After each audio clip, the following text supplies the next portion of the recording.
আসসালামু আলাইকুম প্রিয় শিক্ষার্থী বন্ধুরা, আজকে রোগী মাসুরা। আজকে ফলো আপ দেখাচ্ছি। এর আগের দিন ভিডিও দেখিয়েছিলাম কলোফাইলামের রোগী, কলোফাইলাম 10 দিয়েছিলাম। অতিরিক্ত স্রাব ভাঙছিল, অতিরিক্ত রক্তস্রাব হচ্ছিল, বন্ধ হচ্ছিল না। তার আগে রক্তস্রাবটা শুরু হওয়ার আগে অনেক অনেক বেশি সাদা স্রাব হচ্ছিল। যেহেতু মেনোপজের সময়, তোমাদের নিশ্চয় মনে আছে, বলেছিলাম যে মেনোপজের আগে এই সমস্ত সমস্যাগুলো একটু বেশি হয়।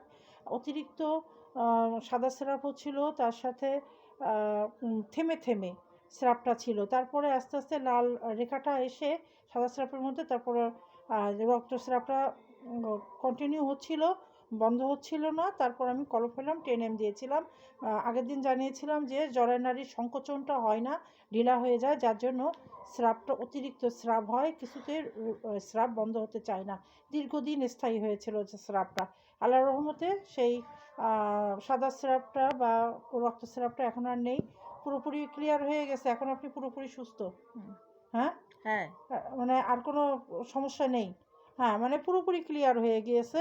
সে দীর্ঘদিনের যে স্রাবটা সেটাও ভালো হয়ে গেছে, সুস্থ হয়ে গিয়েছে। সাদা স্রাবটাও আর হচ্ছে না, তাই না? না। হ্যাঁ, সম্পূর্ণ শুকনো আছে আর কি, সব দিক থেকে ভালো আছে আলহামদুলিল্লাহ, মাশাআল্লাহ তাবারাকাল্লাহ।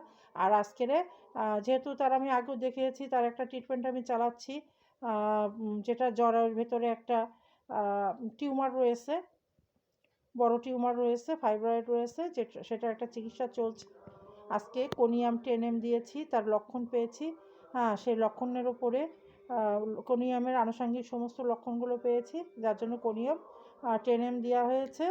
আশা করি টিউমারটা আস্তে আস্তে অনেকটা ছোট হয়ে গিয়েছে, আশা করি আরও ক্লিয়ার হয়ে যাবে। পরবর্তীতে ফলো আপ দেখাবো ইনশাআল্লাহ। আল্লাহ।